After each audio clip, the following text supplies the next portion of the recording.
அந்த குழந்தைகள் மேல வந்து ஒரு கவலைகள் வர்றது. இவங்க நான் என்னதான் சொன்னாலும், எவ்வளோதான் இவங்களுக்காக நான் பண்ணாலும் இவங்க என்ன புரிஞ்சுக்கவே மாட்டேங்கிறாங்க.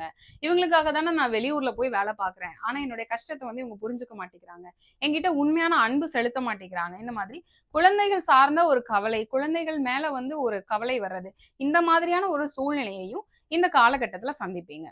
அதே மாதிரி இந்த 5ஆம் இடம் அப்படின்னு சொல்லக்கூடியது தந்தையுடைய புண்ணிய காரியங்கள். இவ்ளோ நாள் என் தந்தை வந்து ஒரு கோவிலுக்கு ஒரு முக்கியமான பொறுப்புல இருந்தாரு.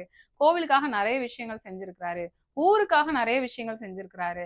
ஸோ அந்த வேலைய இப்போ வந்து நான் எடுத்துக்கலாம் அப்படின்னு நான் நெனைக்கிறேன். அந்த பொறுப்ப வந்து இப்ப நான் பண்ணலாம்னு நான் நெனைக்கிறேன். இப்படின்ற மாதிரி நெறைய புண்ணிய காரியங்கள் செய்யணும் அப்படின்ற ஒரு எண்ணத்த வந்து உங்களுக்கு உருவாக்கும். சரி இது மட்டும் தானா அப்படின்னு கேட்டீங்கன்னா, உங்களுக்கு வந்து ஏதாவது ஒரு வகையில நம்ம சம்பாதிக்கணும். எல்லாருக்குமே வந்து இந்த சம்பாதிக்கணும் அப்படின்ற ஒரு ஆசை வந்து இருக்கும் பாத்தீங்களா? ஸோ அதுக்கு வந்து ஒரு சரியான திட்டமிடுதல், ஒரு சரியான வழிய வந்து தேர்வு செய்றது, அதுல வந்து நீங்க பயணிக்கிறது, அதன் மூலமா லாபத்த பெறுறது, இப்படின்ற மாதிரி பொருளாதார ரீதியாக இந்த ராகு கேது பெயர்ச்சி அப்படிங்கிறது உங்களுக்கு நெறைய நல்ல விஷயங்களையும், ஒரு முயற்சிக்கான வெற்றியையும் கொடுக்கறதுக்கு காத்துட்டு இருக்கு.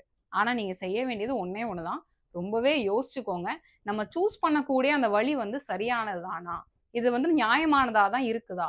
அப்படிங்கிறத யோசிச்சுக்கோங்க. இப்ப நீங்க ஒரு உயர் பதவியில இருக்கலாம். இவ்வளவு நாட்களா வந்து ஒரு நல்ல ஒரு பெயர் வந்து நீங்க உங்க வேலையில வாங்கி வச்சிருப்பீங்க.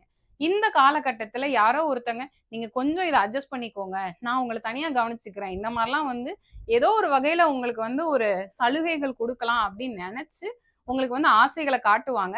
"இவ்வளோ நாள் நான் நல்லா தான் இருந்தேன். இப்படி வந்து மாட்டிக்கிட்டானே!" அப்படின்ற மாதிரி அந்த சலுகைகள வாங்குனீங்கன்னா, அது மூலமா பெரிய பிரச்சனைகள் நிச்சயமா வரும்.